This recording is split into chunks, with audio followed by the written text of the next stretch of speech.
Now in Dauntless, hammers are easily on the top of the scale in terms of damage to Behemoths. Hold on a second. I apologise for my voice sounding a little bit different. Just let me clear it a bit. This video series will focus on refreshing people's knowledge of the weapons of Dauntless, as most of them have been updated with new combos, animations, alternative playstyles, etc. For this video, we'll be looking at hammers, one of the strongest weapon classes in the game currently. We'll cover a lot of stuff for the weapon, including basics and advanced combos, tips and tricks too. Also, you can find me on my Twitch channel streaming Dauntless a lot, where I'm always playing with viewers, helping people out, answering questions that people may have about the game as well, and I'll put that in the description as well. Hammers are technically two weapons in one. They have the melee capabilities of a hammer and have a built-in shotgun style close range cannon as well. Both aspects of the weapons fulfill a different need, so we'll go over both in a second. Hammer's melee combo system is pretty straightforward. All of your melee combos are a variation of the standard 3 left clicks. Horizontal hammers is the slowest but can land multiple hits with each strike, and is focused around heavy damage in a wide arc. This is perfect for fights against behemoths that are closer to the ground to take advantage of the multiple hits, or behemoths that may have been staggered or knocked down.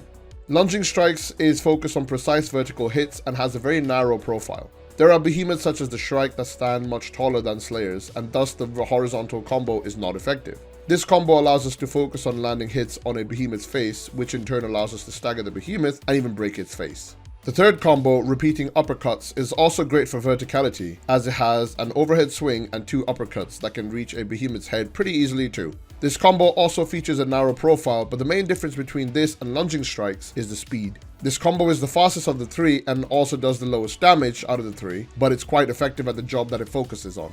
With those as the 3 main combos out of the way, let's talk about the cannon aspect of the hammer. The cannon is basically a shotgun built into the hammer, allowing for powerful close to mid-range shotgun blasts against behemoths. The shotgun is also very useful for maneuvering as well as damage. You can right click to fire your cannon so long as you have shells in the magazine as indicated in the top right corner of your game below your HP and stamina bar. You also hit Q to reload your shells when you need to and can perform a quick reload as well. A quick reload is sort of like a quick time event reload, where if you hit Q in the small window of opportunity, it reloads your clip in a much smaller time window.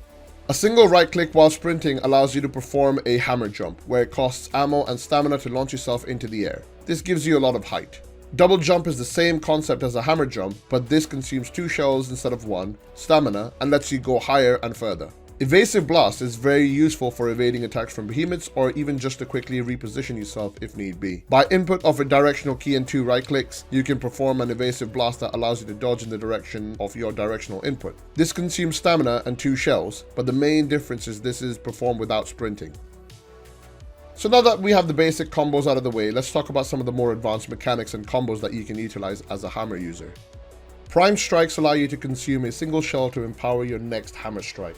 To perform a prime strike, just before your hammer makes contact with the behemoth and does damage, right click to prime your hit. This consumes ammo and stamina. You can take this a step further by performing inline reloads as well by pressing Q immediately after landing a hammer strike. This move also consumes stamina but allows you to regen your ammo as well. By combining your prime strikes and inline reloads, you can maintain maximum ammo with a heavy damage output. If you have a big enough window of opportunity, you can also finish your combo with an aether slam, which we'll talk about next.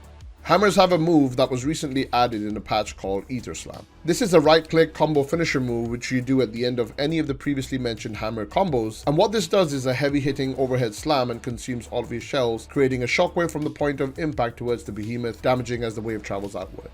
The wavelength is dependent on how much ammo you have left, so with 4 shells you would get 4 explosion waves, etc. If you strike the behemoth directly with the Aether Slam, it will automatically refill your entire ammo with upgraded Aether charged ammo that does even more damage. Aether charged shells is what you should be aiming for as a hammer user, since these allow you to pump out even more damage. With the Mastery update, all weapons now come with alternative playstyle cores. Hammers now have 2 distinct cores which change up the way you play the game. The first one is Concussive Salvo. This mod allows you to load your ammo into the hammer, allowing you to interrupt and damage behemoths. The more shells you load, the more damage you do. If you load all of your ammo into the hammer and before you let go roll forward, you can animation cancel the shots to keep them loaded in the hammer. Your next shotgun blast will consume all 4 shells, dealing a lot more damage. This can be a really nice way to save up a heavy hit while also tripping a charging behemoth. The second special is called Mighty Landbreaker. This mod allows you to load ammo into your hammer and releasing it to create aether vents that buffs players. This buff gives players slightly increased move speed and a damage bonus between 25 to 40% that depends on the type of ammo used. The number of shells consumed for the buff vent dictates the number of pickups you get out of those vents for players. For example, 2 shells consumed gives 2 vent pickups. Using multiple ammo types will make the damage buff vary as well, and when you're loading up your ammo, you will also be able to sprint. The Mastery update also brought different mods to all of the weapons. The first one is called Weighted Crown.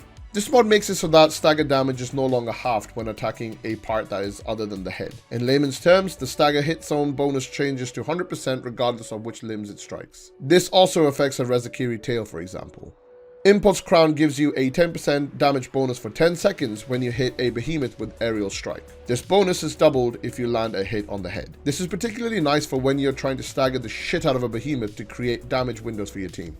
The last mod is called Extended Clip and is pretty straightforward. It increases the maximum ammo from 4 to 6 shells. This directly affects the number of explosions caused with an Aether Slam, and honestly it's my preferred mod to use. 6 waves from an Aether charged Aether Slam is a lot of damage against any type of behemoth. Hammers are slow weapons, but are by far one of the strongest weapons in the game. The innate ability to stagger a behemoth is an invaluable asset to any team, but more than that, it's also very important for a user to know what to use when, and how to maximize their potential. Using attack speed buffs and cells, potions and team buffs allows you to not only land full combos as well as finishing your heavy hitting Aether Slam ability, it also allows to consistently focus on filling that stagger meter on behemoths, allowing you to create windows of opportunity for yourself and your team to just lay into the behemoths and destroy them. Some behemoths have longer downtimes when they are staggered and knocked down. What this means is you can utilize the horizontal hammer combo, finishing off with an Aether Slam. Alternatively, you could use repeating uppercuts with Aether Slam twice in that downtime. If you're starting hunts and are the first to get to the behemoth, always make use of aerial slam as an opening move. It's a lot of damage, it's a lot of stagger damage, allowing you to do more damage when that behemoth is knocked down as well. Remember, hammers can't cut tails or tusks, so focus on the head as your primary role, or even the limbs. Have you tried using hammers in-game yet? What are your thoughts?